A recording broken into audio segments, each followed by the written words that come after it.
Hey, everybody. Thank you for joining me for Over Coffee. One of the biggest questions parents with autistic children ask is what happens when they become adults? Today's conversation is with my cousin, Maranisa.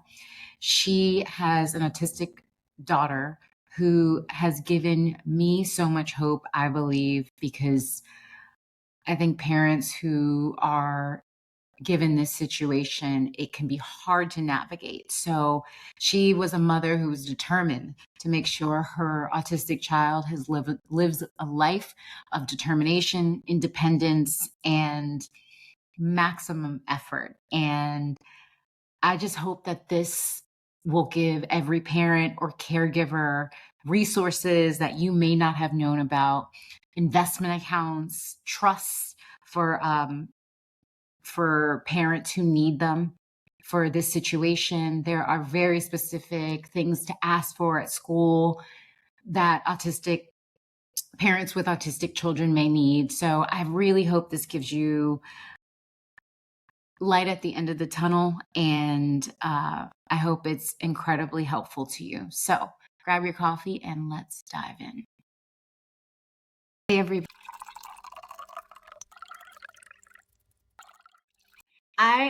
First of all, welcome to Over Coffee.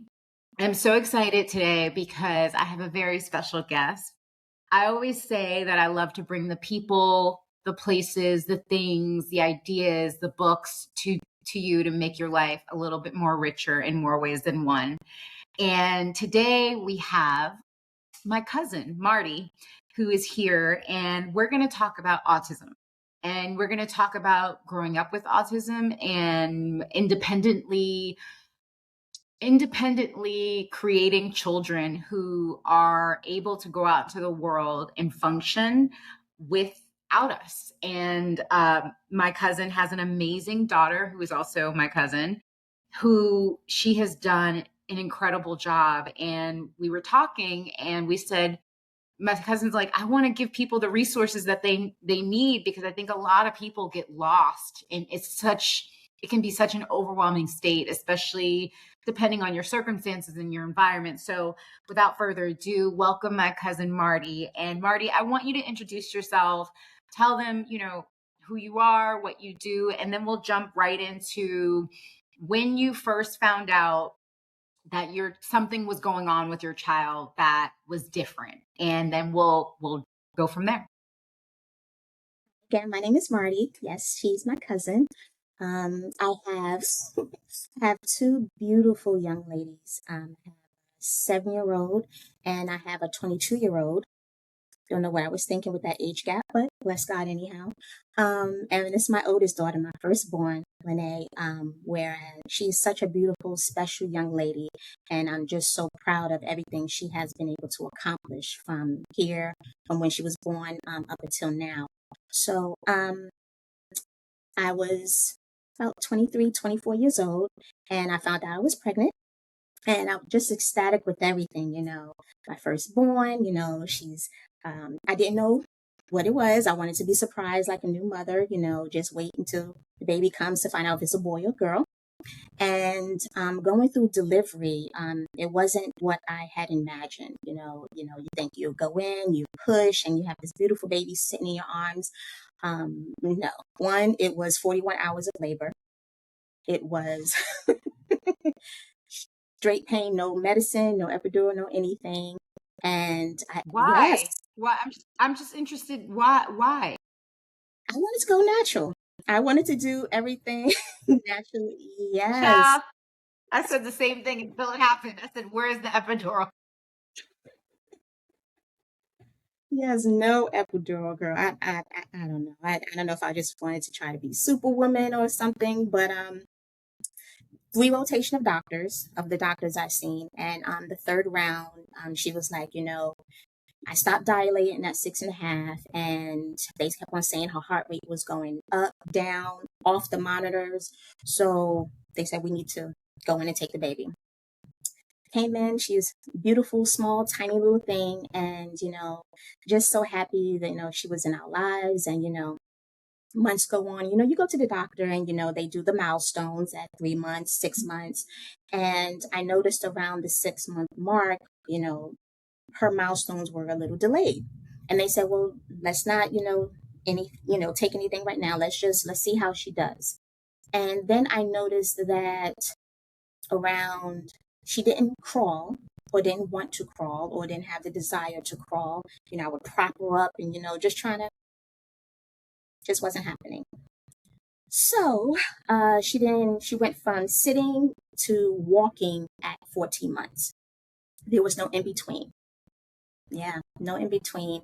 But I started to notice some things that, whether she just wasn't, everybody kept on saying she was such a chilled baby.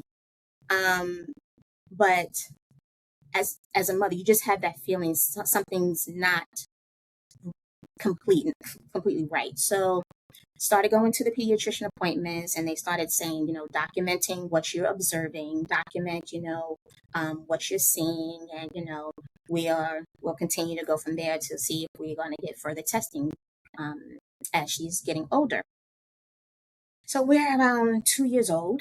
And so, they're starting to, say these words, and, they're starting to, try to communicate, and she just wasn't doing that. Our immediate family in our household, I can understand her, but everybody else outside could not. And how old was she? We're about 18 to 24 months in that time range. And then almost up to 3 years old. So the time from where, she's just saying things, and, she can say, singular words and 2-word sentences and stuff like that. Even just the ability, even if I say, no, she wasn't doing any of that. She was stimming. I learned about stimming around that time. And pretty much what that is, she found a particular toy that she liked, and she would just flap it. She would flap, or she jumped, clapped, turn around. So it was a lot of repetition, and also a lot of sensitivities around that time. Our mothers were dressing us up in church clothes. We had stockings on. We had the shoes. It's like she would literally cry every time I put on stockings. She didn't like her legs enclosed. So I said something's going on. So went to the doctor. We started the testings. The sensitivities she had with feel, touch, clothing, even just her eating habits were extremely very picky. I had Very to adjust. specific. Very specific. And it was, if she didn't have that, she didn't want anything else. And I said, well, what about her, her nutrition, her dietary needs? I mean, it's a good thing, it was protein or chicken that she really wanted all the time, but what about everything else? So I had to really adjust her diet accordingly because of her sensitivities, or just not wanting to bite down on something hard, like chicken or something that was either crunchy. It was always an adjustment that we had to make going with just food, clothing, anything at this point. So once we finally So wait, can I just stop you there? Because Sure. Some parents will be like, oh, wait, my child has sensitivity to touch, or they don't like wearing this. How did you know the difference between a sensitivity of one thing as opposed to it was several things that didn't feel right? Because of her reaction. And it wasn't just like it was literal pain for her. It was the crying of, I need to take this off, or she's pulling at it, or she's gnawing at it. It was just, I know my daughter was so uncomfortable, and I did not want to force her to wear stuff just because I grew up and that's how I was taught to dress my little girl. And, it was, why is she doing this? I'm like, this is what she's comfortable in. And I'm not going to force her to put on different types of clothing just because that's how I was dressed when I was a little girl. So it was a learning curve for me as well, especially. But anything I can do to improve her life and whatever adjustments I needed to make, that's what I was actually going to make and make do. I wanted to do that personally because I think a lot of us parents truly grow up trying to raise our children how we were raised. And it's a different time. This is a different child. It's a different environment. And you have to adjust accordingly. And for children with autism and disabilities, it's about making their environment comfortable. And so they can flourish. You don't want them to fear things of the world. You know, when I got the call that she was in kindergarten and they were playing outside, and all of a sudden she's covering her ears and crying in the middle of the playground. And I said, well, what was going on? They said they were blowing the whistle and she just started crying and covering her ears. And I said, okay, sensitivity to sound. So what I did, I didn't want her to fear a whistle or, you know, what she has to learn in school, because this is what they do. So brought her home. I showed her a whistle. I let her hold the whistle. We walked around the house with her first just holding the whistle. Once she got comfortable with that, I blew the whistle little by little so she can hear the sound and get comfortable with the sound. After that was okay, we made it a game. Like, follow me. Once she got comfortable with that, I did the next step of having her blow the whistle. So it was just a progression of getting her comfortable with things. This was before she got diagnosed in the school to be put into her special program. So yes. Wow. Wait, I would have never. So that's amazing. You didn't run away from the very thing that was making her sensitivities peak, right? You didn't run away. You said, I'm going to layer this in so she doesn't fear the things that are absolutely going to be part of her day. Yes. That's incredible. I don't know if I would have thought of doing that. What made you do that? Was it just instinct? Just instinct. And also just being familiar with how she learned, and just because everything. When I mean everything, girl, everything had to be taught. The simple physical act of just coming down the stairs had to be taught. Whether it's getting tissue, I'm teaching her how to change the toilet roll on a tissue, had to be taught. So I broke down the mechanism. This is the toilet, this is how it works. And then actually putting the tissue on it, and this is how it works. And then actually putting the tissue on it with the toilet. So it was by doing it steps by step and breaking down everything, it makes it easier for her to learn. She was a repetitious learner. Okay. So from the moment you knew something, you brought her to the doctor and the doctor said, was it a all at once, hey, here's what's going on? Was it a progression of, well, we're not sure yet? Or was it, here's what's happening. Now I know what's going on with my daughter. Now I can figure out how to help her best. How did that work? It was a progression within a year to 2 year span, because testing takes a while. If you try to get testing now, it's a 2-year waiting list. Why? And so why is testing a 2-year waiting list?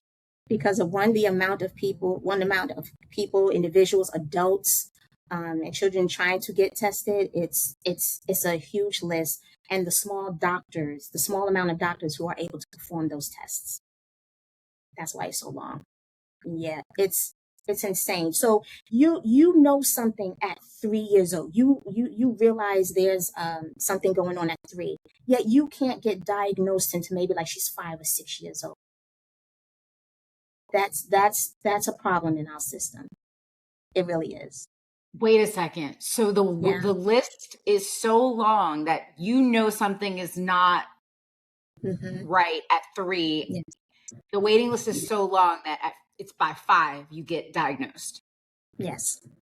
A Oh medical my God. diagnosis takes that long. Now, for parents, when you notice something going on at a younger age, that's the beautiful thing about our school system as well. They can run their tests as well. You can, as parents, you have the ability to request, especially in writing, that you want your child tested. They do their testing in the school, and they get a summary and an idea of where her ability is and the adjustments that they will need to make in school for your child, whether it's OT, whether it's speech therapy. So you can get those resources in the school while you're waiting for medical testing. What do parents ask for at school? What is the test called? If people don't know what that is, do you know They're what it, or is different in each. Yeah, they're different in each state. Basically, because of the naming in the school system, but basically, you saying you want your child tested for developmental delays, and so they'll do all their testing. They'll let you know whether your child is what percentage your child is delayed, whether it's 25%, 50%, 75, or 100. And basically, what that means. So when she was tested in school, she was like 6 or 7 years old, but they were basically saying she was around 25% delayed, basically saying that she had the ability of a 3 or 4 year. So by the age, it's like 2 to 3 year delayed this in her years delayed. So and that kind of grew with her throughout the year. So like when she was doing her renewal and testing, because around age 7 or 8, I believe, it's no longer a delay. Then it becomes a disorder in the school. So they're no more development and delay, it's development and disorder. Yeah. So they have to code them as such. got it? And as a parent, how did you take on the task of saying, because your mind can be all over the place when you're like, okay, it went from a delay to a disorder.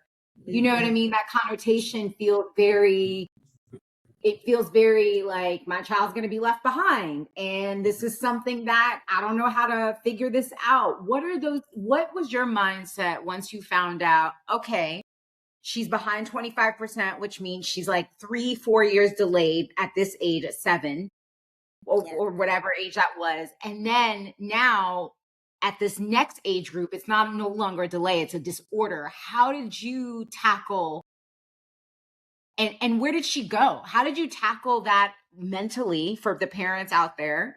Right? Because it's almost like a mental shift you almost have to have, I would think. And then also, how did you literally tackle, okay, here's the journey. Here we go. We're on the road. Yes. I will honestly say, first and foremost, that in the beginning, when I'm home, in my room, in my bathroom, there were some crying moments. Because and it wasn't so, I will actually honestly say sometimes there were times where I felt embarrassed. I don't want to sugarcoat that it was always this I am woman, I am mom, super strong strength. There were times where it was hard to face some decisions that had to be made. It was hard to, know what I would be dealing with pretty much for the rest of my life, because she's younger than me, all her life. It was an adjustment. I knew in my heart, though, that I knew she had to succeed, and I wanted to put her in the best situation possible.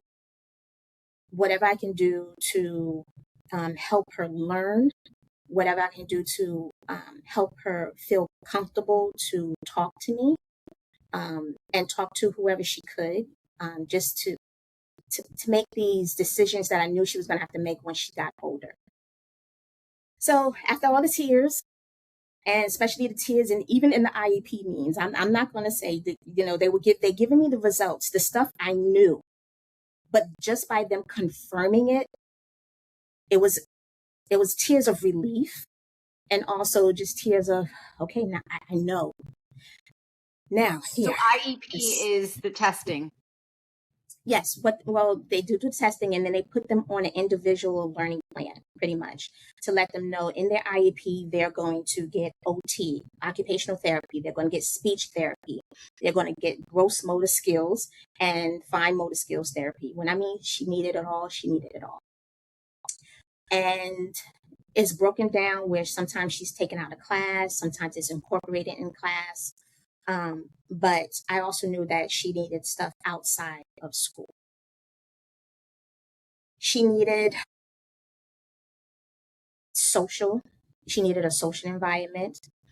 I wanted to make sure that she was still surrounded by kids, even though they were put in her special education class, but I still wanted her to interact with other kids. So we did, whether social play dates, they had all types of events and things that they can do to, she can play with them,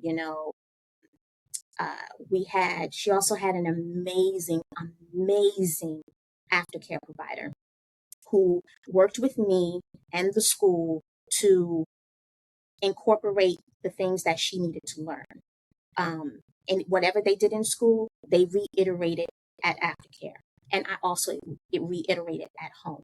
So it was a constant moving part with all of us, the school and her aftercare. And the reason I keep saying her aftercare, and I'm gonna give a shout out to the B Academy, they still exist because my little one goes there now too. And I'll tell you what Lene does now too. But an amazing facility that incorporating the type of learning that she did. I didn't want to hinder her regardless. I always wanted to at least, whatever was on her grade level, what they were learning, I wanted her to learn that as well. Whether we had to slow down the learning of that particular, whether it was math, reading, Spanish, or, they did language and everything, I still wanted her to learn, and we had to do it musically. As she started, yes, in the beginning, Hooked on Phonics was my best friend and hers because of the music.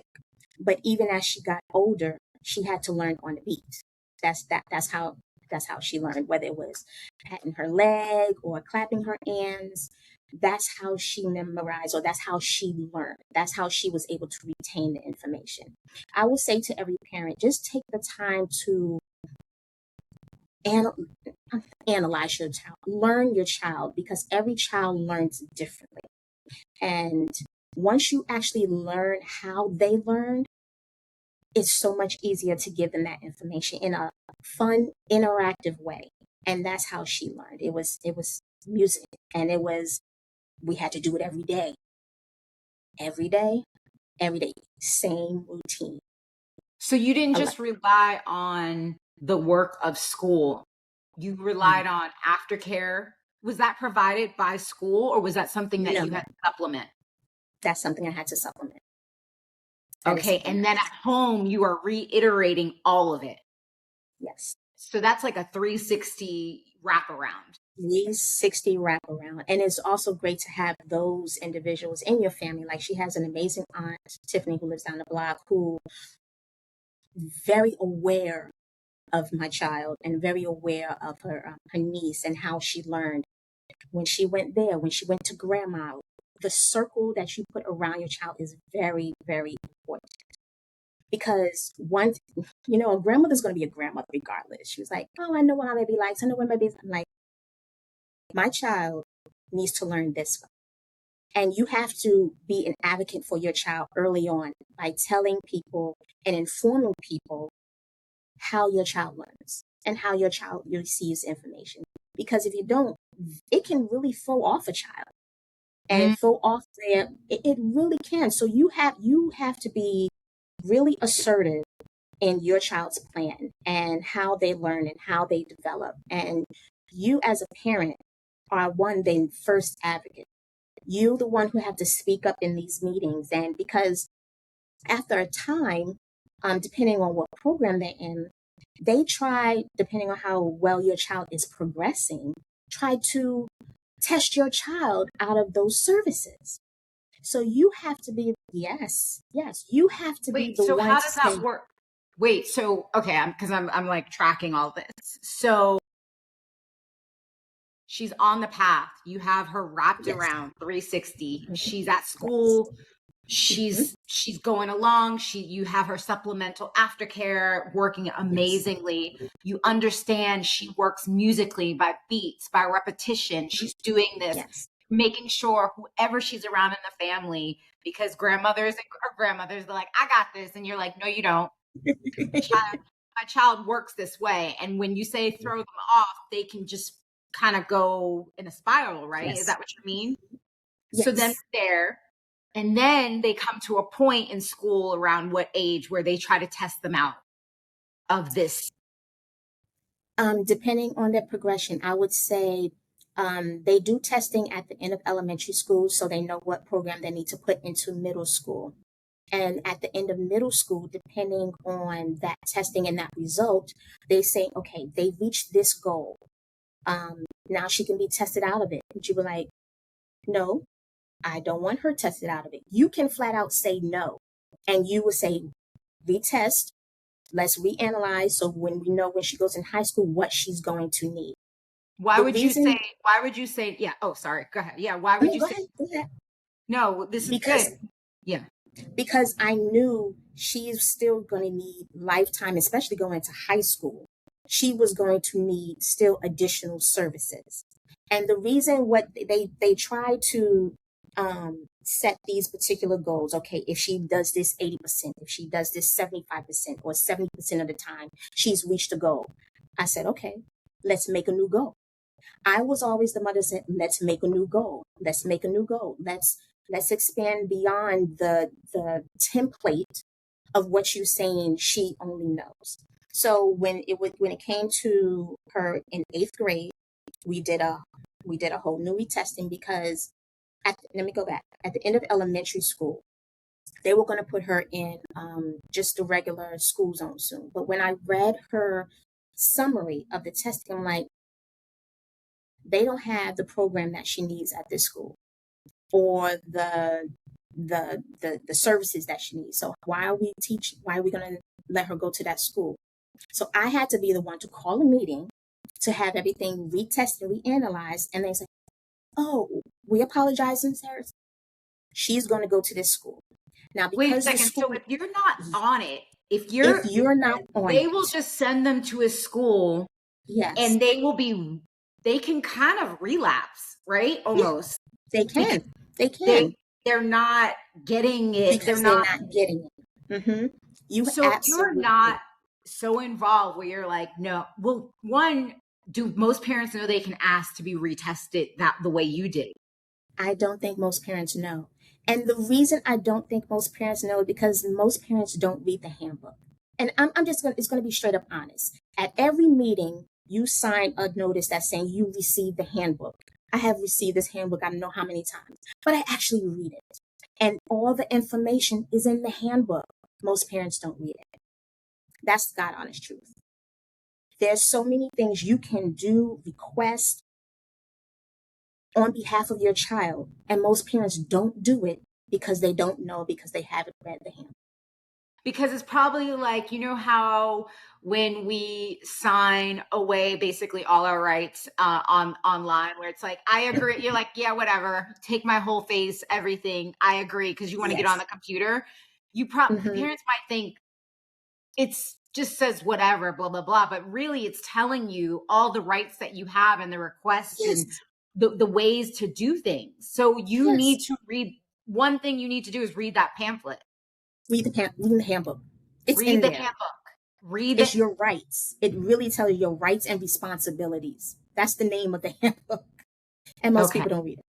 Yeah. And it has vital information in there. It does. It does. And what parents don't realize, especially in the school system, and because I had her tested and the program of the school that she had to go to was not in my school zone, the school system will have the bus come pick her up from the house and take her to that school. So parents need to know, even if the services are not in your school zone and you report it and the school that they have to go to is outside, they will have transportation available for your child. So that's what it is. So from elementary school, all the way up until high school, they came and picked her up because her services were outside of my school zone, my school zone. Yeah. And do you feel like that choice of that one, basically catching that for when she's going to high school, do you feel like it helped really develop her all Absolutely. around, her learning? Absolutely. In what way did you see it? Like, did you see the change and the growth?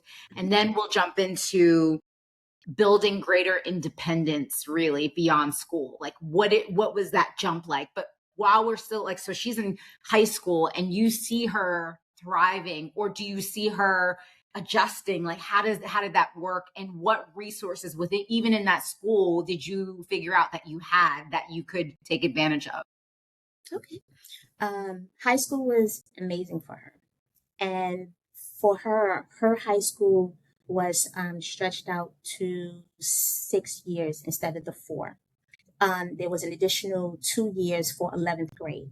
And that's basically so they can pretty much learn everything at their pace.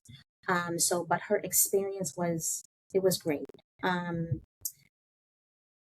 She, she thrived in high school. I honestly will say that's where she, that's where she got her voice. Hmm. In her classroom, she was in an atmosphere of love, comfort, and I commend that all to her three teachers. It was two teachers, and then there was a pair of aides that came in and out and shared with two classes. But what they surround those kids with, and the teaching that they did, and just to put them in an atmosphere so they can start to get comfortable with what they were going to have to deal with after high school. So it wasn't a shock. So like ninth and 10th grade was the continued regular learning. She got all her studies in, math, reading, everything that every child, social studies, science she loved. She was really into botany. Surprising, because I can't stand plants. Not that I can't stand plants. You just can't. Yes. And I've only kept one plant alive this whole time, and it was the plant for my mother-in-law's funeral. And that's the longest plant I've had since she's passed. And she's still alive.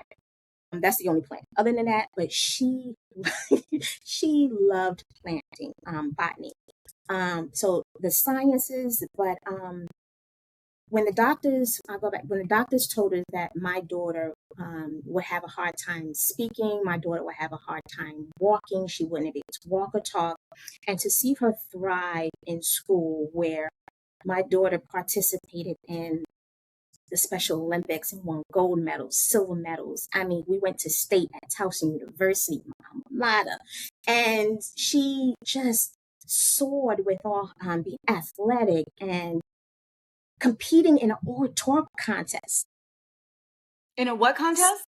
Oratorical contest, speaking. She had to do a recital of a reading or something, and speaking clearly and in front of a huge audience at her school. It was amazing. So I will say to every parent, continue to be your child's advocate, continue to pour into them, and don't hinder them at all. I mean, they have a delay with either with a certain type of learning, or they also have a true focus on something that they're really interested in. And my child's true focus is sports. Not necessarily playing the sports, but the knowledge of sports. Whether it's football, basketball, but Golden State Warriors in particular. She is a Steph Curry fan. But her Washington Commanders, not the Redskins anymore, but she can tell you every stats, what the coach is, what player was let go. We call her Espin. I don't know if you saw the movie Blended, and Adam Sandler said him and his wife named their daughter after his favorite channel network, ESPN. We call her that, ESPN. Just tell ESPN when's the schedule, and she's already told me when the home games are going to be and everything. And that's something she loves and she truly enjoys. So just because over here they may not understand something completely, over here they're thriving. she has a focus, and she probably knows more information than you or me or in a particular subject. So if it's something they want to do, feed that interest. I will always say feed the interest of what they, and listen to them. They will tell you what they like. My child will let me know what she likes, and I want to feed that interest. I want to feed her interest at all times. All times. Because that I love continues that. to make them. Feed her interest. I mean, I think that goes Mhm. for a lot of kids, right? Like I think Absolutely. feeding their interests rather than forcing something that just is not they don't want to mold into. That's really interesting, Mott. So when you talk about feeding her interest and she's in high school, she's thriving, Mm. she's going to, the Special Olympics, she's winning gold, she's talking, she's walking, she's doing all the things they told you that she would never do. Praise Yes. God. Because of everything that you filled her with and all of the people that she was surrounded with. Can I ask you, I think in our schools, I think there are a lot of undiagnosed autistic kids who, how you see these kids acting out and they're like, just can't, and you're like, those are bad kids. I think a lot of people in general have gone undiagnosed with certain spectrums, right? Yes. It's a wide spectrum. It's a Um, wide yeah. spectrum. So Yeah. what would you say to parents who maybe they've gone undiagnosed, not parents, but maybe their kid have gone undiagnosed. Maybe they're in high school, junior high school, and they just are having a hard time in school. They're always getting in trouble. They don't want to do any of they don't want to do something's, I don't know, something may be different Mm-hmm. about them, right? They just might, a lot of Ella's friends are autistic, and we just say they think differently. Like that's it. And they think That's it. she's still friends with them. She knows how to handle them with the care that they need, which I love, because I think you just have to be friends with different people, any different kinds of people. But Yes. like to see kids handle people with care who think differently, I love it. I love to see it. But what do you say to parents who feel like they're at their wits' end in terms of maybe this is the first time they're hearing, like you said, catch it early. I think sometimes, whether you're a single mom, whatever that looks like, you haven't watched close enough sometimes, or not just a single mom, just your life is going on and then your child is acting out. What would that look like for somebody catching it later? Would it be, hey, maybe we should get tested? What would that look like, you think? I think it's still a great thing, no matter what age you catch it at. And the reason I say that is learning all the range of the spectrum and the things people have gone through, and maybe starting to it'll be a realization of, okay, now that makes sense why I think that way, or now it makes sense why I do things that way, or why I did things like that in the past.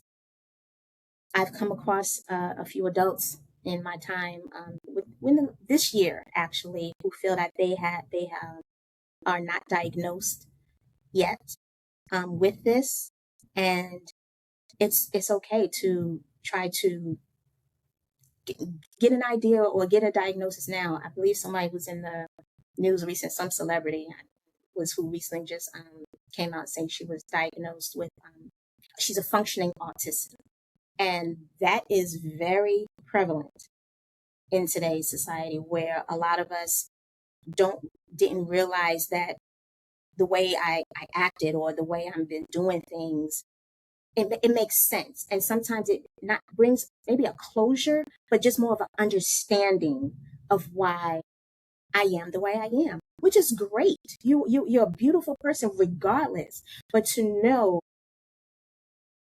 I am the way I am because I'm finally getting diagnosed. And it's not too late to get diagnosed. Like a It's parent can never too ask late. for it, right? You sure can. Okay. You absolutely can. Okay. So Miss Lene graduates. She's like, oh my gosh, I did it. How have you prepared for those next steps out of school? A job, a bank account. What programs are available to people who to making sure independence happens beyond school, right? Because one day you and I both will be in heaven and our kids will have to be without us. Even just getting older, right? What does that look like for Lene to be prepared beyond school? And how did you start that process? We started that in 10th grade. There are certain things you need to start to put in place early before they turn 17 and when they also turned 18. And it also depends on where they are on the spectrum, where they are in their disability. I started early because of how she learned. I knew that in order for it to be instilled in her, it needed to get into her for some time, some months, some years, with that repetition of knowing and getting it to be part of her lifestyle as opposed to something she's just learning and not going to implement or put into real life situations. So we started around 10th grade. The also amazing thing with her program was they started transitional teaching in her 11th grade. And what that was, what they went to, they called them CRI trips. It was like community resource trips where they go out into the community. They go to the grocery store. They make trips to the bank. They teach them how to sign a check because they've taken signature out of the schools now. But this program, Child, they need to do this they need to do this for everybody. They do. I've been seeing all that silly stuff on TikTok. People can't read script. I'm like, this is so sad. Oh yeah, they don't know how to sign their names. Yeah, No, yeah. but that her signing her name also helped her with her writing and how making her writing legible. So we started script with her back in 5th or 6th grade. But these community trips of taking them to the grocery store, taking them to the bank, taking them to shopping, regular clothing shopping, knowing what to look for, how to pay with money, cash. And if they didn't know how much, certain individuals also have to go around like with a calculator. Now that they have cell phones, they can do it right in their cell phones. But how to pay with a credit card, knowing when to knowing your limits or teaching them about credit limits and financial literacy. We started that early so she can actually start to understand, okay, this is a debit card, but this is a credit card.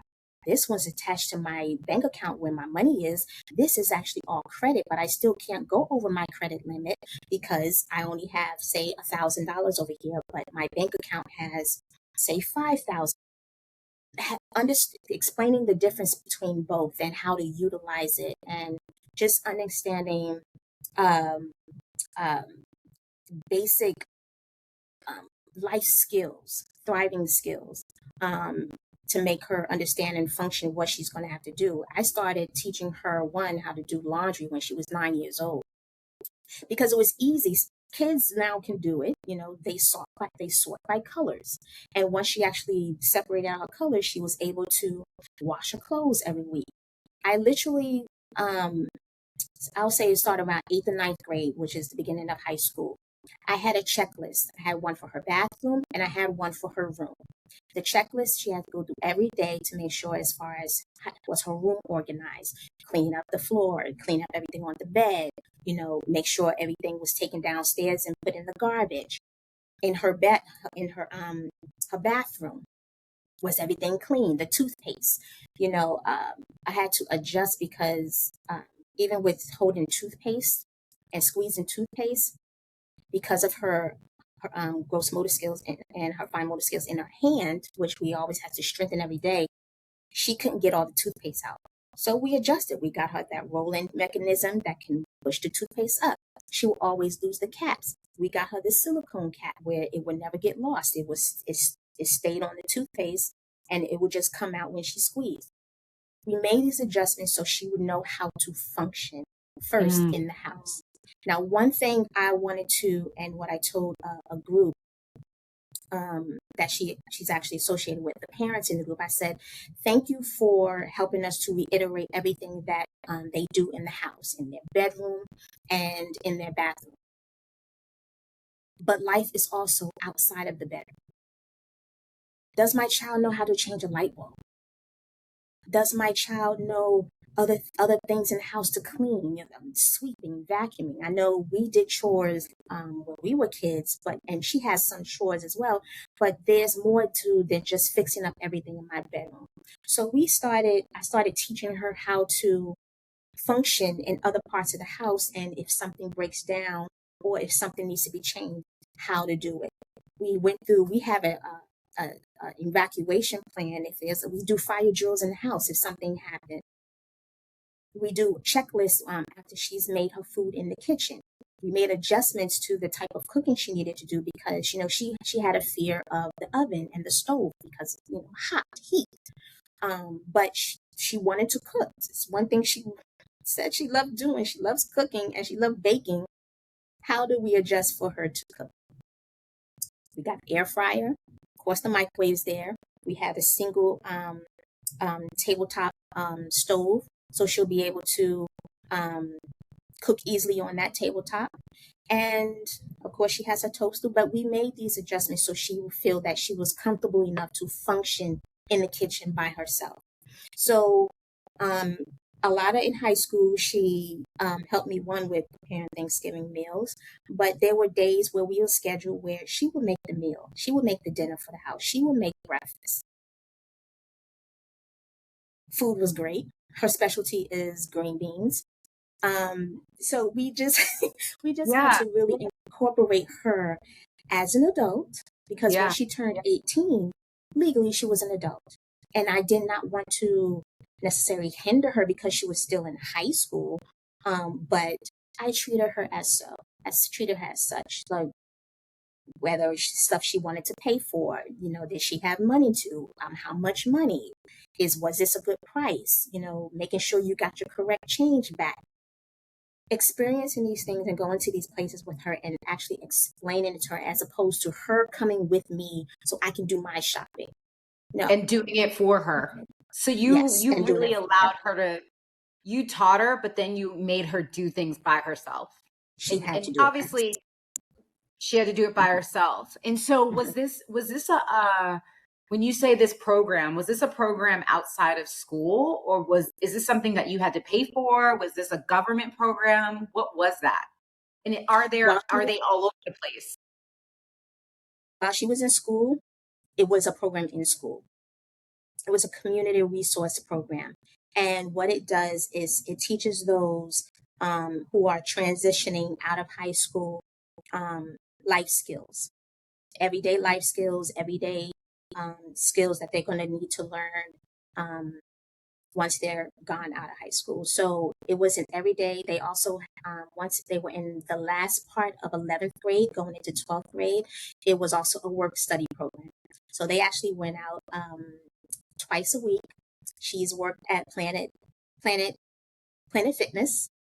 She's also worked, they did at a library. She also worked they also had them incorporated in the school cafeteria. She also worked at a hardware store. Yes. So when they really worked with them in the community to know what the things that they had to do when, showing up on time and, making sure that they got everything done in that time frame, it was a great experience for her. It really was. I want this implemented in school. It's like, yeah. Can I have that experience? Because I needed it. Financial literacy, all that stuff. That's amazing. Absolutely. I think the regular school system should have that implemented as well. Not just for, these individuals, but for all kids, period. Financial literacy itself should be a subject. It really should be. Because it's necessary. Yeah, because it's necessary. It's necessary. So can I ask you, so what I'm hearing from you is just kind of rounding out the conversation, and I know, we've been going a little bit, but I feel like it's just like so much information that people can get from this with a pen, like go through each thing. Trying to assess your child early is so helpful, it feels like. And it also feels like I know that there's a waiting list. So getting on that early as well, which is something that we should not have a waiting list to assess autism, which is, it blows my mind that it's almost a 2-year waiting list. And then also making sure you are wrapping the child 360, right? Like you have to, and learning how your child actually learns, right? Yes. Not force feeding them, do it this way, because they're going to show you and they're going to tell you. Is that what you're saying that too? Yes. And Absolutely. then I would say, are there any other I think the game changer, what I'm hearing, I'm just regurgitating back. The game changer is you saying, no, she's not going to that school. They don't have what she needs. She needs this school, and let's retest her. So it's really being an advocate for your child. And because you've been paying attention to your child, you know what he or she needs, right? Absolutely.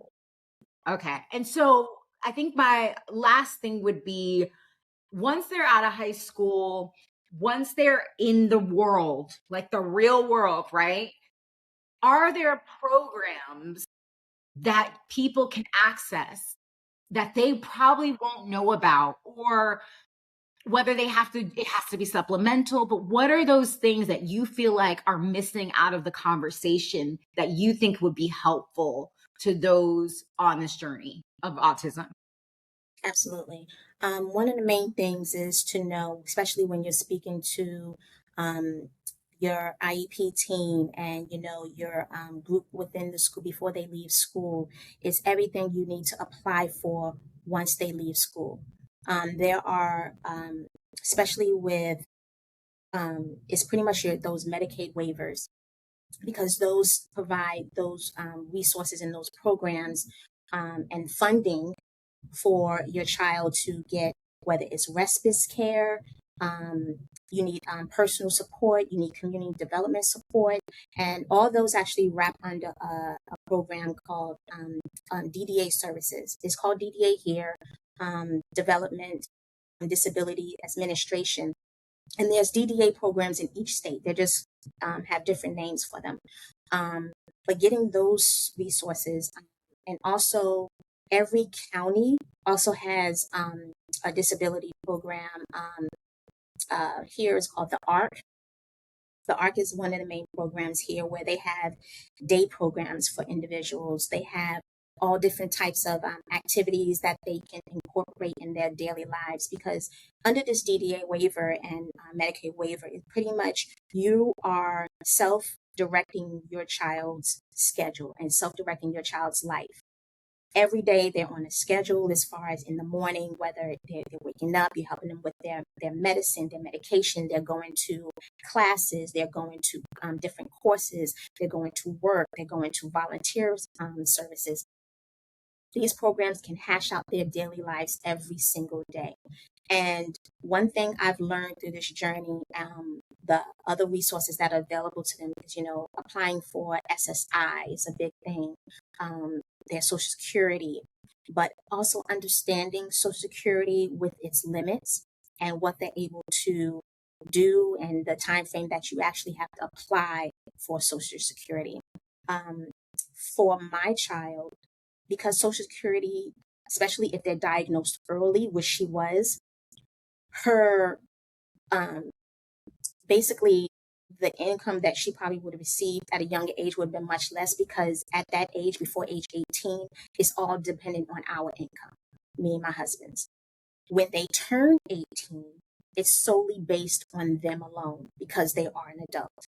So even if they don't work or don't have any income in, that's the time she actually applied for it, because it was based only solely off of her income in her life.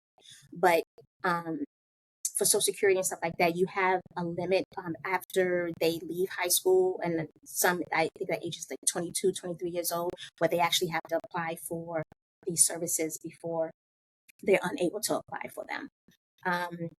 Understanding, even if they get Social Security, that they cannot have no more than $2,000 in their bank account, knowing these limits, because if they see that their bank account goes over 2,000, their Social Security gets adjusted. With that being said, knowing that there are other programs like an ABLE account for their child.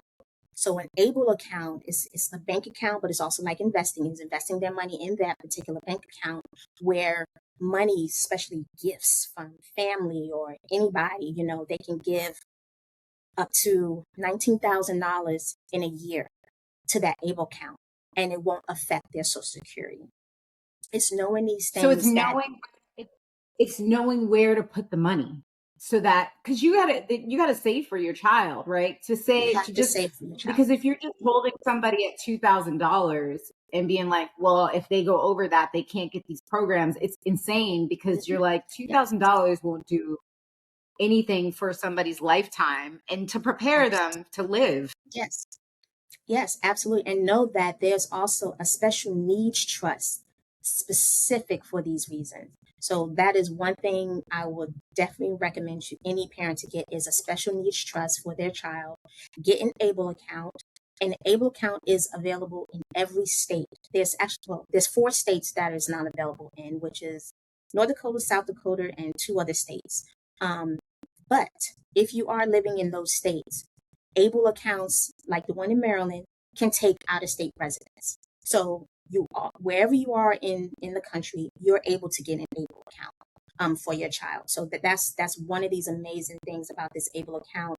You can, instead of asking for gifts or stuff for their birthdays and everything, there's a link. Yeah, just give my child here at this ABLE account, and it goes straight in the account. You control the account as far as what percentage is being invested in such, and it also lets you know when they're able to withdraw, and stuff to live off of throughout their life. So ABLE account and the special needs trust is a must. It's a must, absolutely a must. Wow. And what is a special needs trust? Special needs trust is basically set up for those with disabilities, and basically it also doesn't affect their SSI. When I mean this SSI reaches every corner aspect to see what type of income you have in, the special needs trust is basically set up for all assets that you want to leave to your child, any type of business, insurance. Have the special needs trust set up for everything to go into the trust, and that child be the beneficiary of the trust. But especially made for them because it does not affect their SSI, and that's the main key point of it. Because the SSI, outside of that, if you don't have it, those programs are probably really expensive. It can be. Now the SSI is their income. It can be. Your daughter's, your child's income, and what they'll need to live and survive. Because out of that, they need to pay their rent. They need to also buy their food. I see. Yes, and the rest of the money is for them to live off of. And so it's like Social Security for adults. Yeah. Exactly. That's exactly what it is. Okay. And so if you have money sitting in these other accounts with that child's name on it, that can affect how much SSI that they get. So say they get $1,200 or between $1,000 and $1,200. They make adjustments if they see that your bank account is over $2,000. If they see that you make $400 or $500, if they have a part-time job, if they're working, your SSI is reduced based off those numbers. So if you know that they're going to have money, put it in an ABLE account. You can put up to $19,000, $20,000 in an ABLE account every year, and that account can grow up to $500,000 without affecting their SSI, their income. So it's an amazing account that every child should have. Absolutely. Yeah. One thing especially, I'll also say, for somebody. No, go ahead. I'm sorry. Oh, I was saying, even when you mentioned my child, and the stuff that she's been doing outside of school, she's in her own advocacy program. Once I knew she was of a certain age and she was able to speak her voice, she's part of an advocacy group where their mission is to spread the word of being an advocate for yourself. She's actually volunteer works at the academy, the her aftercare program that she went to. She's actually a coach, and she loves working with children. It's funny because her school, because she was such a great student, and the things she did and things she accomplished, they loved her. She was like a class leader. They asked her if she wanted to come back and be an aide at the school. She said no, no, but she wanted to work with kids, younger kids, and she's always actually had a love of working with younger kids. They've always been drawn to her when she's little. So now she's actually volunteering working as a coach, working with 4 and 5 year olds. So it's just to know that, after high school, they are involved in many activities. She's involved in many activities. The county, the community colleges and in your area, they just started a pilot program here where it's continued education classes for them, but it has to deal with life skills. So she's just finished a thriving life skills class. She also just finished a cooking class, a kitchen life skills class. And now her next one for this fall season, she'll be doing a digital skills class. So teaching her as far as, doing proper emails, phone, text messaging, computers, laptops, Wi-Fi, anything digital, anything technical, she'll be doing. So Wow. I think, Marti, I think you're going to give a lot of people, a lot of parents especially, hope, because at the end of the day, you just want to try to protect your child and you want to see them thrive without you and be able to live in this world where, to know that one day, hey, you might not need me anymore, or that you're going to be fine. You're going to be just fine. I think you're giving going to give a lot of people hope in terms of just all the resources you introduce that they can access. And so I would say you've given not only a great story, but you've given practical resources that could help. And I think in this world, I feel like there's just, especially probably with a child with autism, it can feel very overwhelming. I would guess sometimes, like you said, it can feel overwhelming. I did feel overwhelming at times. And to know that you have people in your corner cheering you on, like your brother.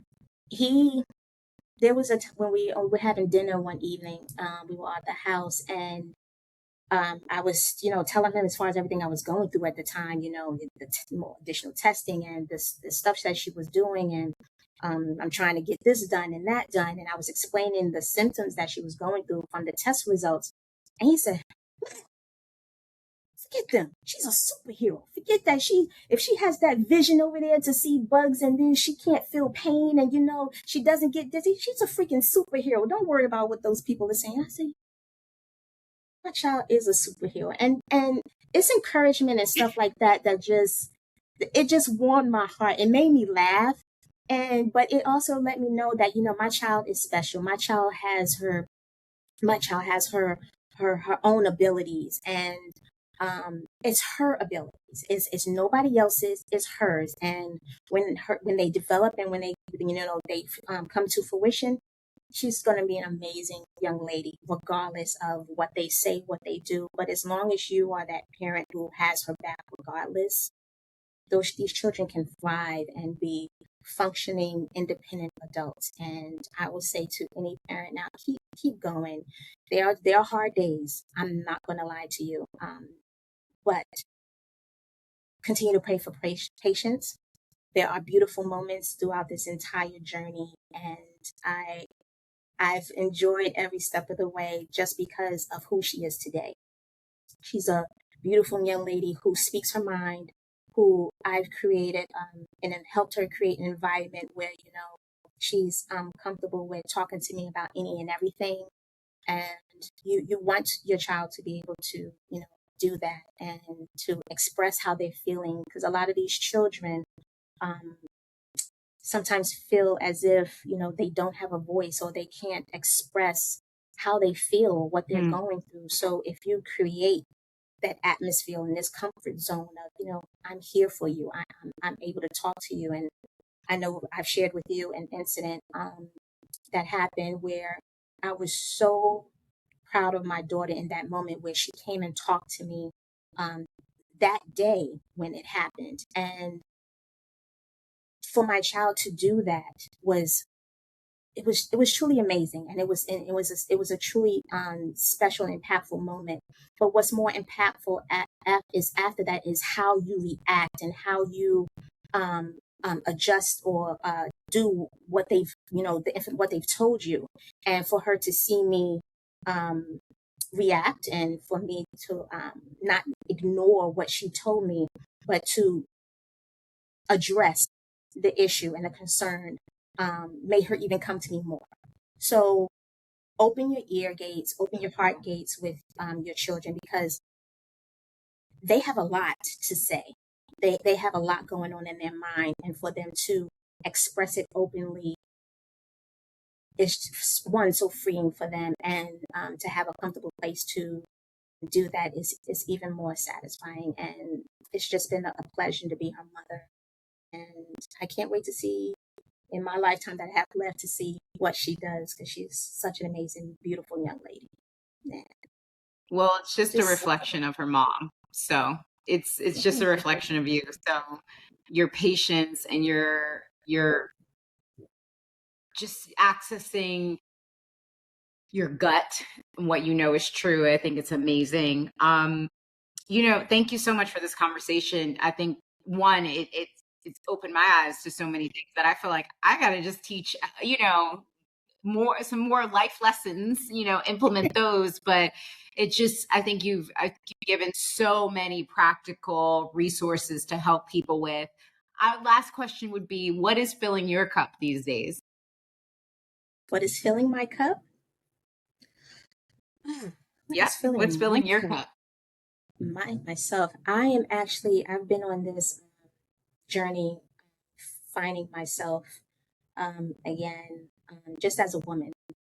I think I got away um, as far as just being a woman. I'm a mom, I'm a wife, I'm a sister, I'm a daughter.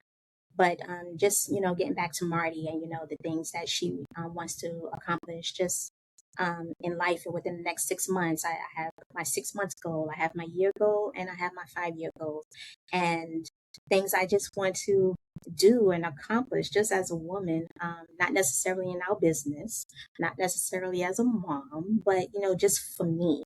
And because sometimes you can get lost, and their lives become your lives, and their schedules become your schedule. And so um, you get up to a point sometimes where there's a little reprieve, there's a little breathing room where she's doing great, she's doing good. And Marty, you can take 3 or 4 hours, you can take a day, you can take a week to do Marty. If Marty just wants to sit and lie and read a book, amazing.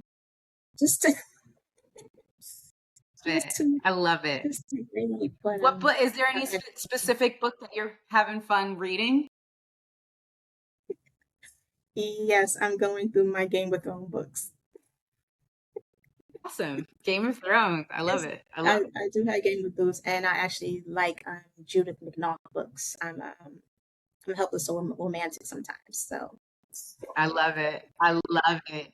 Well, Marty, I'm not going to keep you any longer. Thank you so much for spending time with us over coffee. I drank like a few cups of these today already. But thank you so much, and I love you, and thank you for sharing your story. And yeah, to thank you goodness, for to greatness, to continuing to being the great Marty you are. thank you, Boo. Thank you so much. Thank you for having me. Thank you for allowing me to share a few minutes with your audience. And thank you for doing an amazing job.